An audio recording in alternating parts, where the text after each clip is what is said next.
12 வருஷம் ஸ்கூல் படிக்கிறோம். 3 two 5 years college படிக்கிறோம். ஒரு ஆவரேஜா 16 இயர்ஸ் நம்ம லைஃப் இதுக்கு ஸ்பெண்ட் பண்றோம்.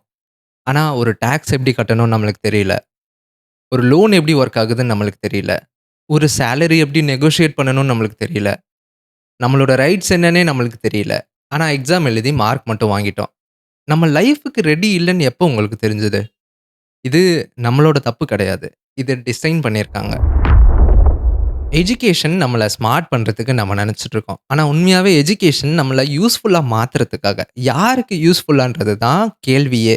1835ல பிரிட்டிஷ் இந்தியா டைம்ல பார்த்தோம்னா, தாமஸ் பேபிங்டன் மெக்கலேன்ற ஒரு பிரிட்டிஷ் அட்மினிஸ்ட்ரேட்டர். அவரோட டாக்குமெண்ட்ல அவர் கிளியரா வெளிப்படையா சொன்ன விஷயம் என்னன்னா, "we must at present to do our best to form a class who may be interpreters between us and the millions who we govern. A class of person Indian in color and blood, but English in taste, opinion and intellect." அதாவது படிக்கவும், govern பண்றதுக்கும் இன்டர்பிரட்டரா இருக்கணுமா. Think பண்றதுக்கு இல்லையாம். Question பண்றதுக்கு இல்லையாம். Execute பண்றதுக்காம். 190 வருஷம் கழிச்சும் இந்த ஸ்ட்ரக்சர் லார்ஜ்லி இன்டாக்ட்டா இருக்கு. நம்ம ஸ்கூல் நம்மளுக்கு என்ன கத்துக் குடுத்தாங்க? எப்படி மெமரைஸ் பண்ணணும்? எப்படி அதே எக்ஸாம்ல ரீப்ரொடியூஸ் பண்ணணும்? எப்படி டிகிரி வாங்கணும்? எப்படி வேலைக்கு போகணும்? ஆனா நம்ம ஸ்கூல் நம்மளுக்கு என்ன சொல்லி தரல? எப்படி திங்க் பண்ணணும்? எப்படி ஃபால் ஆனதுக்கப்புறம் திரும்பி ஏந்திரிக்கணும்? எப்படி மனி ஒர்க் ஆகுது? எப்படி சிஸ்டம புரிஞ்சுக்கணும்? எப்படி நம்ம தனியா லேர்ன் பண்ண கத்துக்கணும்? இப்ப இருக்கிற கரண்ட் வேர்ல்ட்ல என்ன கேட்கறாங்கன்னா, வேர்ல்ட் எக்கனாமிக் ஃபோரமோட ஃபியூச்சர் ஆஃப் ஜாப் ரிப்போர்ட்ஸ் 2025 ஓட உலகத்துல 1000க்கும் மேல இருக்கிற கம்பெனிஸ்ல 14 மில்லியன் வொர்க்கர்ஸ ரெப்ரசன்ட் பண்ற ஒரு சர்வே. அதுல என்ன சொல்றாங்கன்னா, அனாலிட்டிக்கல் திங்கிங் தான் உலகத்திலே நம்பர் 1 மோஸ்ட் டிமாண்டிங் ஸ்கில்லா இருக்கு. 7 அவுட் ஆஃப் 10 கம்பெனிஸ்ல அது எசென்ஷியல்னு சொல்றாங்க. கிரியேட்டிவ் திங்கிங் 4த் பிளேஸ்ல இருக்கு. AI and big data fastest growing skill அதுவும் டாப் லிஸ்ட்ல இருக்கு. நம்ம சிலபஸ்ல இதுக்கு என்ன வெயிட்டேஜ் இருக்கு? அனாலிட்டிக்கல் திங்கிங்க்கு எக்ஸாம் இருக்கா? கிரியேட்டிவ் திங்கிங்க்கு மார்க் இருக்கா? இல்ல ரியல் லைஃப் ப்ராப்ளம சால்வ் பண்றதுக்கு பிராக்டிஸ் இருக்கா? நம்மளோட டிகிரி நம்மள 2025 ஓட வேர்ல்டுக்கு பிரிப்பேர் பண்ணுச்சா? இல்ல 1919 ஜாப் மார்க்கெட்டுக்கு பிரிப்பேர் பண்ணுச்சான்னே தெரியல.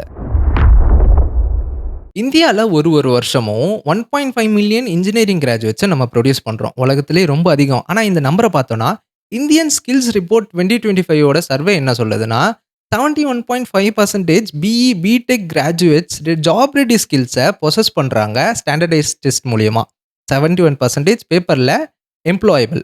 ஆனா, அன்ஸ்டாப் டேலண்ட் 2025 ஓட ரிப்போர்ட் சொல்றது என்னன்னா, 83% ஆஃப் இன்ஜினியரிங் கிராஜுவேட்ஸ் 2024ல படிச்சவங்களுக்கு ஜாப் இல்ல, இன்டர்ன்ஷிப் இல்ல. 71% எம்ப்ளாயபிள் ஆன் பேப்பர்.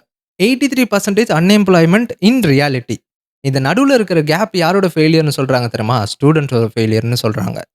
ஆனா நாஸ்காம் ரிப்போர்ட் 2024ல சொல்றது என்னன்னா, கேம்பஸ் ரெக்ரூட்மென்ட்ல ஆக்சஸ் பண்ற டெக்னிக்கல் ஸ்கில் நம்மளோட 55% ஆஃப் காலேஜஸ்ல டீச் பண்றதே கிடையாது. நம்ம படிக்கிற பாதிக்கு மேல சப்ஜெக்ட் ஜாப்ல கேட்கறதே கிடையாது. மார்க்கெட் வேற ஸ்கில்ஸ டிமாண்ட் பண்றாங்க. நம்ம காலேஜஸ் நம்மளுக்கு வேற ஸ்கில்ஸ சொல்லி தராங்க. நடுவுல நின்னு நம்ம தான் தவிக்கிறோம். டைம்லீஸ் ரிப்போர்ட்ல 1.5 மில்லியன் கிராஜுவேட்ஸ்ல வெறும் 10% மட்டும் தான் ஜாப் செக்யூர் பண்றாங்க. மிச்சம் 90% என்ன ஆகுறாங்கன்னு யாருமே கேட்கறதே கிடையாது.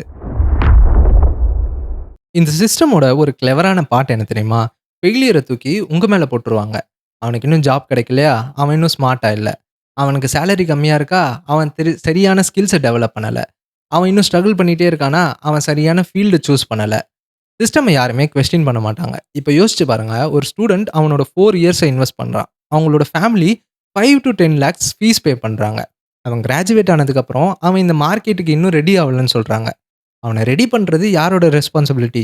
ஸ்டூடண்ட்டோட ரெஸ்பான்சிபிலிட்டியா? இல்ல சிஸ்டமோட ரெஸ்பான்சிபிலிட்டியா? இந்த குவெஸ்டின யாருமே கேட்க விடுறதே இல்ல. ஏன்னா, குவெஸ்டினுக்கு ஆன்ஸர் கிடைச்சிருச்சுன்னு வைங்களேன், நம்ம எல்லாருமே சிஸ்டம கேள்வி கேட்க ஆரம்பிச்சுருவோம்.